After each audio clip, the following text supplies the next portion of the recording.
Сайн байцгаана уу? Дэлгүүн цалин шинэ дугаараараа та бүхэнтэйгээ уулзч байгаадаа маш их баяртай. За өнөөдрийн хувьд би хүүхдийн өтгөн хаталтын тухай ярихаар бэлдсэн байгаа. За энэ дундаа өтгөн хаталтаас хэрхэн сэргийлэх үү? Өтгөн хатсан хүүхдэд ямар арга хэмжээнүүд авах уу? Бас ямар шалтгаанаар хүүхдээ өтгөн хатдаг вэ гэх мэтлэн маш өргөн сэдвийг бол хамарч ярихаар бол шийдсэн байгаа. Гэхдээ юуны өмнө намайг бол мэрэгжлийн хүн биш ээ, эмч хүн биш ээ гэдгийг та бүхэн мэдхэн зүйтэй байх. Тийм учраас ямар нэгэн байдлаар өвчний шалтгаантайгаар өтгөн хатдаг. За эсвэл өтгөн натцнаасаа болоод за эмч эмнэлэгт бол хандах ийм шаардлагатай нөхцлүүдэд бол би яг үүн дээр зөвлөгөө өгөх боломжгүй. Өнөөдрийн хувьд би юу ярих вэ гэхээр зөвхөн өөрийнхөө охин дээр хүүхд дээр те ямар арга хэмжээнүүдийг авдаг байсан, өтгөн нь яагаад татдаг байсан. За тэгвэл арга хэмжээнүүд авсны дараа хэрхэн үр дүнгээ өгсөн бэ гэх мэтлэн яг эдгээр зүйлүүдийг өөрийнхөө туршлагаас үндэслээл та бүхэнтэйгээ хуваалцах юм шүү.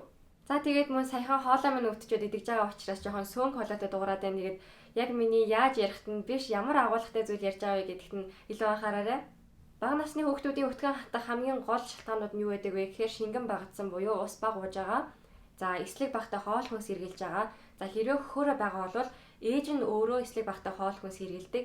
За мөн хүүхэд өөрөө хоолндоо цадахгүй байгаа бол өтгөн хатаж эхэлдэг байгаа.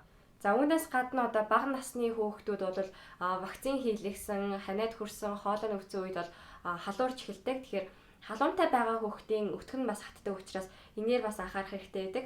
За тэгвэл миний дурдсан эдгээр шалтгаануудаас болоод хүүхдийнх нь өтгөн хатсан байгаа бол яг юун дээр яаж илүү анхаарах хэрэгтэй вэ? За нэгдүгээрт нь болохоор хоол хүнсэнд нь анхаарч болно, хоёрдугаарт биед нь анхаарч болно, за харин гуравдугаарт нь яг эмнэлгийн эмчийн аргаар буюу клизм тавиад өтгөнийг нь гадагшлуулж болно.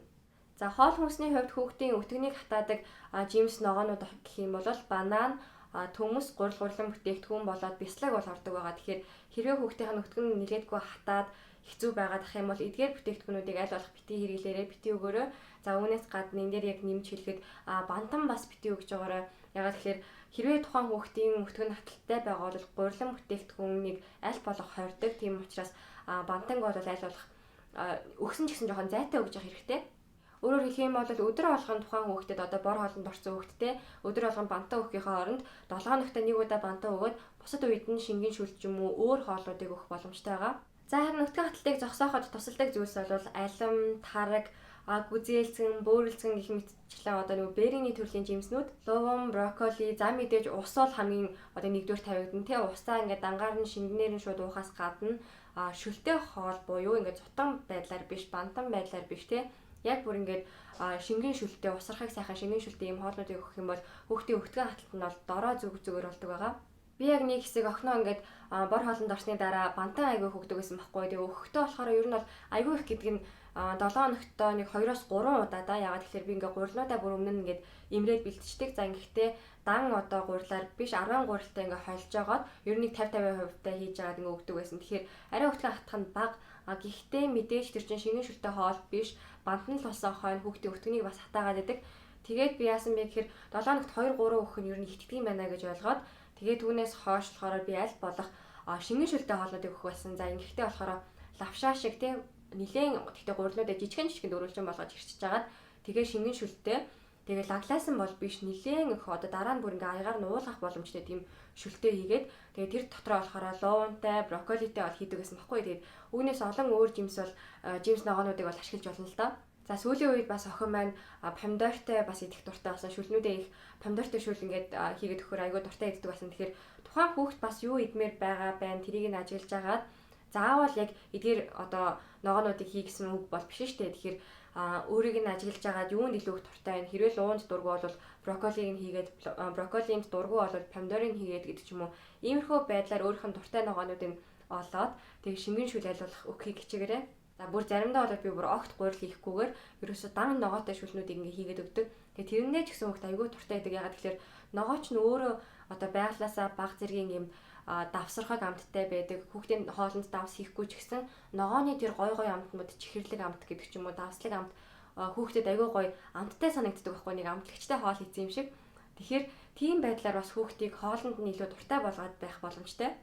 За хоол хүнсэнд нь анхаарсан ч гэлээ хэрвээ хүүхэд чинь хэвийн бааж өгөхгүй өтгөн хатчаад уурлаад уйлаад нэлээд хүнд байдалтай орсон байх юм бол яах вэ гэхээр биед нь илүү анхаарч эхлэх байгаа. За ингэхдээ хамгийн түрүүнд хүүхдээ халуун усанд оруулдаг. Том хүн ч гэсэн яг энэ аргыг хэрэглэх боломжтой. Өтгөн натж байгаа бол халуун усанд сайхан эхлээд орох хэрэгтэй. Тэгэхээр хүүхдийн хувьд болохоор хүүхдийн ваннд оруулдаг тий. Тэгэхээр ваннд нь сайхан ингээд цээжнээс нь доошоо ч юм уу гидснээс нь доошоо энэ хэсгийг сайхан халуун усанд байнгын байлгах зорилгоор байлгаад за энэ үедээ болохоор биеийг ингээ угааж явахдаа яг гидсэн хэсэг дээр нь сайхан ингээ иллэг бол хийгээд өгөх боломжтой. За энэ нь болохоор гэхдээ заавал ингээ усан дотор бол хийх шаардлагагүй л дээ. Яг усанд байгаа шалтгаан нь халуун усанд сайхан хүүхдэд түрнгээж амраагаад тайвшруулад нэгдүгээрт те. Тэгээд дээрэс нь өтгөн хаталтыг нь намдаах юм зорилготой байгаа. За үүний дараа яах вэ гэхээр уснасаа гарч ирэнгүүт хамгийн түрүүнд массаж хийх хэрэгтэй. За ингэхдээ за ямар ч төрлийн тос үйж болно та сүүлний тос үйж болно. Өөрийнх нь биений тоснууд нь үйж болно. Тэгээ ямар төрлийн тос хэрэгэлдэггүй тэр тоснуудаа яг хүүхдийнхаа гидсэн дээр ингээ сайхан гарынхаа алгыг ингээ нилээдгүй сайхан халааж агаад тэгээ гидсэн дээр нь массаж хийнэ. За массаж хийгээд эргэн тойронд нь тий хажуу тишээгээ 3, баруун тишээгээ 3, зүүн тишээгээ 3 гэд илээд бүтэн тойргоор нь илээд за ингэснийхаа дараа болохоор хоёр хөлийг нь дээш нь өргөөд гидсрүүн шахаж өгөх хэрэгтэй. Хоёр хөлийг нь хоёуланг ингээ зэрэгцүүлж агаад дээш нь өргөөд тэгээ гидсрүүн шахаж өгөөд тэгээ хид удаа яг энэ дасгалыг хийгээд за буцаагаад ингээ буулгахдаа хүүхдийнхээ хөлийг нь жоохон ингээд ангаалгаад алцаалгаж агаад ингээ доошоо тэгшгэн болгоод буулгаад буцаагаад ингээ өргөөд за энэ дасгалыг нэг ойролцоогоор за нэг айхтар урт биш нэг 5-8 минут бол хийгээд за үүний дараагаар одоо хамгийн гол чухал юм нь юу вэ гэхээр хүүхдийн хөлний уулан дээр бүх төрлийн одоо мэдрэлийн цэгүүд байгаа. Хүүхдийн гэлтгүү том үний хөлний уулан дээр тий. За яг энэ мэдрэлийн цэгүүдийг зөв оновчтойгоор барих юм бол маш үр дүнтэй байдаг. За тийм учраас хэрвээ өтгөн татж байгаа хүүхд байх юм бол хүүхдийн хөлний одоо уулынх нь өсгийн хэсгээсээ дээшээгээ буюу за нэг ойролцоогоор 2-3 см-ийн дээр хэсэг дээр яг маш сайн иллэг хийж өгөх хэрэгтэй. За энэ үедээ яах вэ гэхээр иллэгээ тосоод хүрхэж агаад тэгээд хажууд тишээ нь ингээд хоёр тишээ те зүүн баруун гэж иллэг хийгээд дээшээ доошоо гэж хийгээд за яг энэ иллэг хийгээд бүх массаж гидсэнд нь массаж хийцэн, хөлийг нь өргөцсөн, хөлийнх нь уланд нь массаж хийсэн байгаа бол ямар ч асуудалгүй хүүхдийн одоо өтгөн гадагшилдаг байгаа. За яг нэгдүгээр аргуудыг хэрэглээд одоо хоол хүнсэнтэй анхаарсан, биедэн анхаарсан ч гэсэн үнэхээр бүр боломжгүй болохгүй байх юм бол яалтчгүй одоо клизм руу ордог. Гэхдээ миний хувьд юу зөвлөж байгаа вэ гэхээр клизм яг аваад эмнэлгээс аваад гэдэг ч юм эмээс ангаас аваад хийхээс өмнө бас нэг одоо арай эрүүл арга юм гэх юм уу да хүүхдийн нөгөө нэг за хүүхдийн ч байх хэрэгтэй зүгээр нэг 5-ын юм шприцнүүд эдэж штэ арай жижигхэн гэсэн үг. Тэрэнд нь ингээ ус хийж агаад тэгээ хүүхдийнхаа яг ингээ клизм тавьж байгаа юм шиг л ингээ хийн гэсэн үг л дээ. Тэгэхээр яг клизм чинь болохоор яг тавьсны дараа жоохон ингээ гиз бацлуулаад идэг бол ус ингээ хийхээр хүүхдэд харцсангуу ингээ гайгүй тэг хүүхэд тэгж яхахтар ядрахгүй. Тэгээ тийм учраас яг ингээд клизм хийж байгаа юм шиг шприцээр ингээ ус шахаад гэтээ мэдээж хийхдээ хүүхдүүд ус хийж болохгүй халуун бүлэндүү. Гэтээ бас айхтар халуун биштэй яг ингээ өөрөө мэдж агаад усанд ордог уснаас нь арай бүлээхэн ус одоо хийн гэсэн үг л дээ. За тэгээ шахахтаа болохоор нэг дор ингээ бүгдийг нь шахахгүйгээр 2 мл 2 мл-ээр юм ч юм уу те ямар нэгэн байдлаар ингээ таслаад баг багаар нь ингээ шахах хэрэгтэй л дээ. За ингэснийхаа дараа тухайн хүүхэд чинь яг ингээ хөлөө тэгшин байлгаад ингээ зогсохын хувьд хэрвээ нэрээ хүүхэд байх юм бол яг ингээ босоогоор нь жоохон тэрвэрж болно. Арай том болсон хүүхэд байх юм бол жоохон ингээ босоогоор нь явуулаад ээж болно те. За ингэснийхаа дараа хүүхдээ сайн тосож өгнө. За тэр дороо тосоод хэрвээ шууд өтгөн гарахгүй байгаа бол тосоод 3 минут болоод 3-аас удаах шаардлага байхгүй. Ерөөсөө л яг 3 минут цагаа харж агаад удаах юм бол бас янз янзын эрсдэлтэй учраас 3 минут тосоод болохгүй бол хүүхдээ босгоод дахиад байлгаж агаад тэгээ дахиад нэг 5-аас 10 минутын дараа ч юм уу дахиж тосоод дахиад 3 минут гэд энэ мэтлэн зөвхөн гарган гаргахтал нь одоо тосох хэрэгтэй гэсэн үг. За тэгээ дахин хэлээ би бол ямар нэгэн мэрэгчлэн биш, эмч биш тийм учраас яг ингээ мэрэгжлийн тал дээр бол зөвлөгөө өгөх боломжгүй. Яг ингээд төрөлхийн өтгөн хаталттай хүүхэд гэдэг ч юм уу тиймэрхүү шалтгаануудыг бол би сайн мэдэхгүй. Яаж эмчлэхийг бол мэдэхгүй. Хоол хүнснээсээ ч болсон юм уу эсвэл халуурсан даач гэдэг ч юм уу ямар нэгэн ийм байдлаар өдөр тутмын ийм зүйлүүдээс болоод хэрвээ өтгөн натсан бол ямар арга хэмжээ авах уу, аль нь илүү үр дүнтэй байдаг вэ гэдэг аргуудыг яг өөрийнхөө авсан туршлагаасаа та бүхэнтэйгээ хуваалцсан байгаа. Тэгээд та бүхэнд ч гэсэн хэрэг болох болов уу гэж найдаж байна. дан ганц хүүхдийнхээ хоол хүнсэнд анхаарахаас гадна одоо өөрийнхөө хоол хүнсэнд анхаарах хэрэгтэй гэж би ярьжсэн. Ялангуяа хөхүүл байгаа үед бол хүүхэд шууд одоо ээжийнхээ идэж ууснаас хамаарад тухайн хүүхдийн байгаа байдал нь гэдэг ч юм уу эсвэл ямар нэгэн диатез гарах ч юм уу эсвэл өтгөн натах гэх мэтлэн янз бүрийн одоо үр дагавартай үр дүнтэй ийм бол зүйлүүд байдаг. Тэгэхээр энээр бас нэг хэлэх зүйл нь болохоор юу вэ гэхээр эслэг ихтэй хоол ээж нь идчихэж хүүхдийнх нь өтгөн сайхан гарна. За дээрээс нь ээжийнх нь ч гэсэн хэв юм байна гэсэн. Гэтэл хэрвээ одоо өөрийнх нь ээжийнх нь гэсэн үг штэ өтгөн хатаад нилээдгүй удчлаа. За одоо ямар харга хэмжээ авах уу гэж жагаад эслэг ихтэй хоол идлээ гарахгүй байлаа. Тэгэн мут хүмүүс нэг эслэг уудаг штэ ингээд зажилдаг ч юм уу шууд таблеткаар нэг уудаг юмуд байдаг. Тийм байдлаар уух ч юм уу эсвэл хитрхи их хэмжээгээр нэг эслэгийг шууд уух бол хэрэггүй шүү. Ягаад тэгэхээр тэр бол шууд хүүхдэд маш их хэмжээгээр нөлөөлдөг.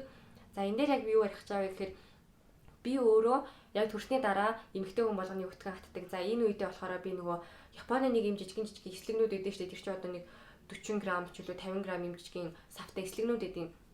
Тэрийг аваад уучихгүй юу би. Тэгээд тэр нь болохоор нэг амар эмийн зорилгоор биш. Ерөнхийдөө зүгээр л ингээд хэвийн хүмүүс ингээ ууж идэг ялангуяа турах гэж байгаа хүмүүс аюух уудаг тийм эслэг Японы эслэг бол дэлгүүрүүдээр зүгээр супермаркетуудаар байдаг л та. Тэгээд тэрнээс аваад би зүгээр ганцхан ширхэг уусан 50 грамтай байдаг санагдаад ах юм. Ганцхан ширхгийг уугаад бид яг хэвийн болцсон чинь манай охин хөөх амтан бүр амар гүйлгэж исэн. Тэгэхээр тэр ээжийн ууж байгаа 50 грамм одоо тэр эслэг хүүхдэд ямар их нөлөөлж байгаа вэ гэдэг яг энэ жишээнээс харах боломжтой л та. Тэгэхээр аль болох имээр нь ч юм уу таблеткаар нь те ингээд эсвэл шингэнээр нь ингээ эслэгийг уухгүй байхыг хичээгээр аль болох зүгээр хоол хүнсэндээ анхаарад усаа сайн уугаад ах хэрэгтэй. Хэрвээ одоо хөхүүл байгаа хүн бол те.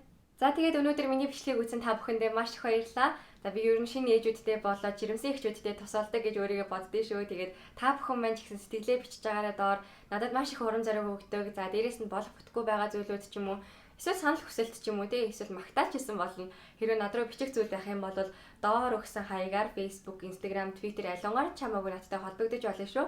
Миний дараагийн бичлэгээр уулзцгаая. Баяр таа.